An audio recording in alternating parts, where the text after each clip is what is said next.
What's up, YouTube? Okay, guys, today we're learning about the property of logs. We're going to discover 3 different properties. The first property is a product property. It says whenever you have 2 things multiplied inside of a log, you can separate them by a plus sign. And you can go back and forth. So let me show you an example going back and forth. Let's say I have log base 2 of 3x squared times y. These things are being multiplied. The product property says you can separate them with a plus sign. So this will be log base 2 of 3 plus log base 2 of x squared plus log base 2 of y. You guys see how I separated all the things that are being multiplied? Yeah. That's the product property. Example, if you have log of 7 plus log x plus log of x squared, this can be written as 7 times x squared is 7x cubed. So you can go backwards and forwards with this property. Is the base 10? Yep, for this one the base is 10 since it's not written. Do you remember what that's called? Assumed or something? Is it natural? Natural log is when you have ln. That's called the natural log. It should be. Yeah. For this one, your base is 10, so that's called the common log. All right, so guys, I want y'all to try these 3 examples. What were to happen if your bases weren't the same? Perfect. So if the bases weren't the same, like say this was a 12, you cannot use the product property. They have to have the exact same base if you want to combine it into one. Okay. Okay. What did you guys get for this top one? Log 228. Perfect. Here, what did you guys get? Log 100. Yep, log 100. Guys, what's my base if it's not written? So what is this equal to? 1,000. Wait. Bro, 2. 2, because 10 to the power of 2 is what gives you the 100. So this is just 2. That's your answer. So now this one, if you want to combine this into a single log, all we're doing is combining them into a single log. That's all we're doing. So log base, this will stay log base 4, 2x times 4x squared. What do we get? 8x cubed.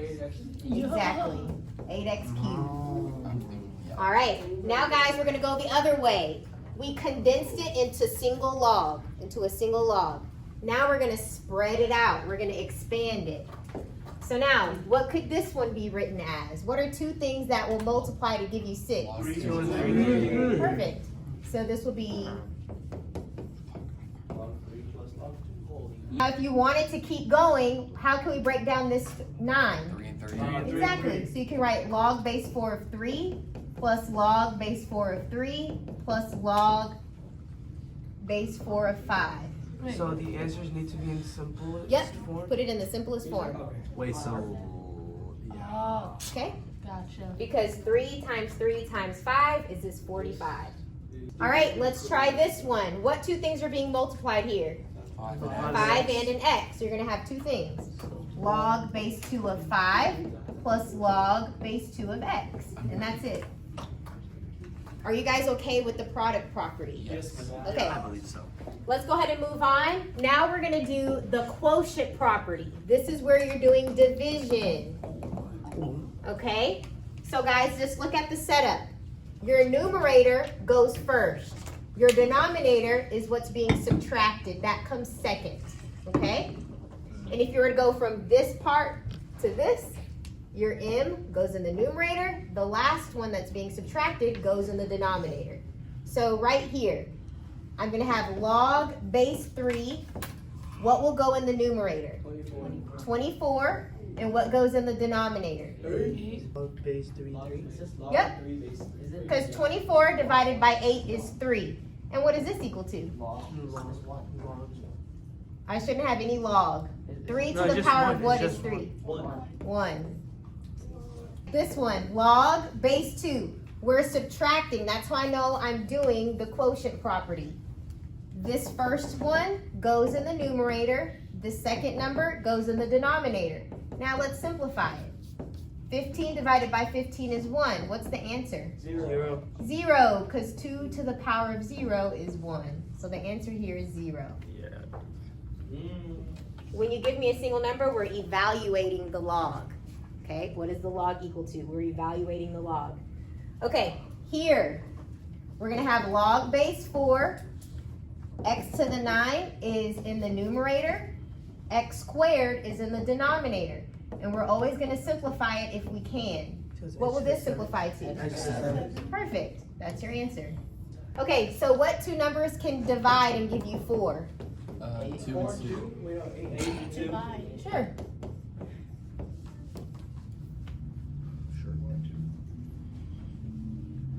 All right, so this one will be log base 5.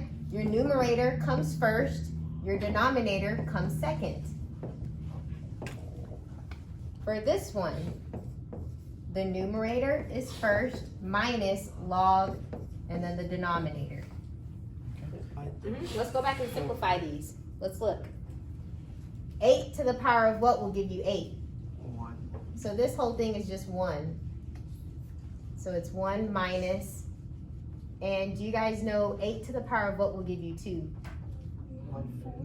Negative 2. 1/3, because look, the cubed root of 8 is 2. And remember, cubed roots can be written as a 1/3. So this exponent is a 1/3. So 1 minus 1/3 is 2/3. So that's what this one simplified to.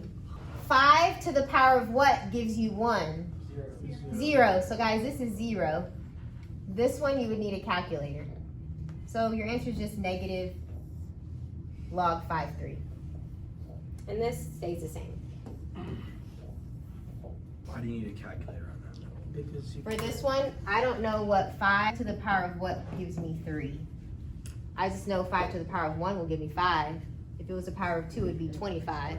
If I were to make it negative, it'd be 1/25. Nothing would give me a 3. So guys, this is the power property. The power property basically says if you have an exponent, you can write it as the coefficient. Okay? So let me just give you an example. Here you have the coefficient of 5. You can bring it up here and write it as the exponent. So this is log base 4 of 2 to the power of 5. Do you guys know what 2 to the power of 5 is? 32. Okay. All right, let's go over here. Can I use This would be 4 to the power of what gives you 32. You can write 4 as 2 squared, and you can write 32 as 2 to the 5th. So it's just 3. So then it'd be 2x equals 5, which is 5 halves. So I changed it to an exponential. 4 to the power of what gives you 32. 4 can be written as 2 squared. 32 can be written as 2 to the 5th. So you have 2x equals 5. 2x equals 5, and then you solve. So this exponent is 5 halves. This previous one, you will never make 3 and 5 the same base. Okay, so you can't do it on that one. Okay, now let's do this one. This 7 can come up here, so your answer is log base 2x to the power of 7. For this one, your 1/3 can come up here. So it's log. How can you write 8 to the 1/3? Cube root Yep, a cubed root. And what's the cubed root of 8? 2. 2. So that is your answer. That was going one way, making the coefficient the exponent. Now we're going to go the other way and turn these exponents into the coefficient. So this will be 7 log base 2 of 8. What will this be equal to? 3 equals 3. 21, yes. So guys, look at this. 2 to the power of what will give you 8? 3.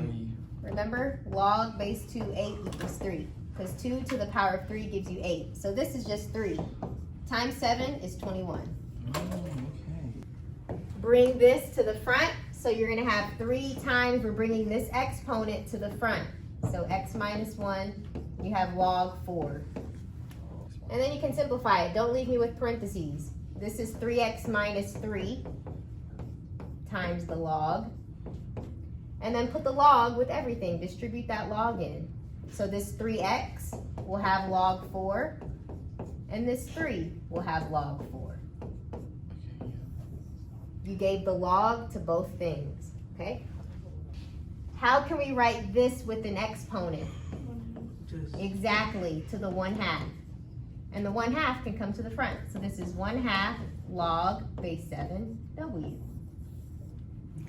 So you learned all three properties. You learned the product property, the quotient property, and the power property. We're gonna combine all these properties. So first I'm going to do the power property. So guys, we are condensing. We're turning it into one log. We're shrinking this.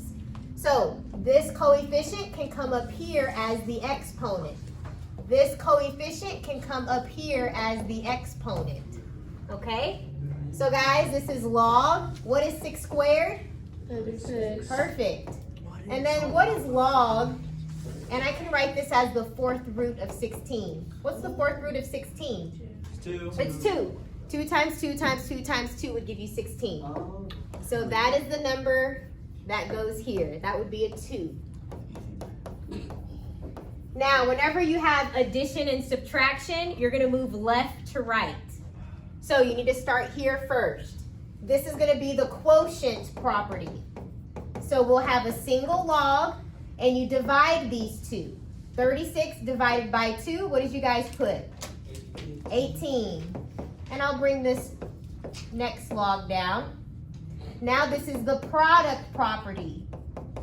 So we're gonna have a single log and you're multiplying these two together to get 54. So this is your final answer. So we use several different properties. What's up, YouTube? All right, guys, now we are going to expand. We are expanding. Okay, so whenever I expand, what can this be written as? 1/4. Exactly. So this is m to the 5 n squared all to the 1/4. Now you can do this two ways, whichever your preference is. I'm gonna show you both. You can put this exponent in the very front and make it a 1/4, and then it's log base 3 of m to the 5th n squared. Or you can distribute this exponent to each one. So this will be log base 3 of m to the 5/4 n to the 1/2.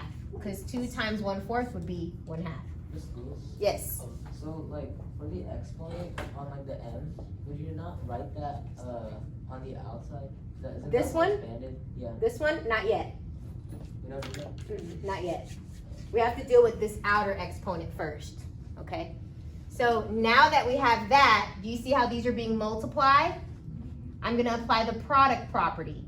So this is log 3 of m to the 5/4 plus log n to the 1/2. Now those can come to the front.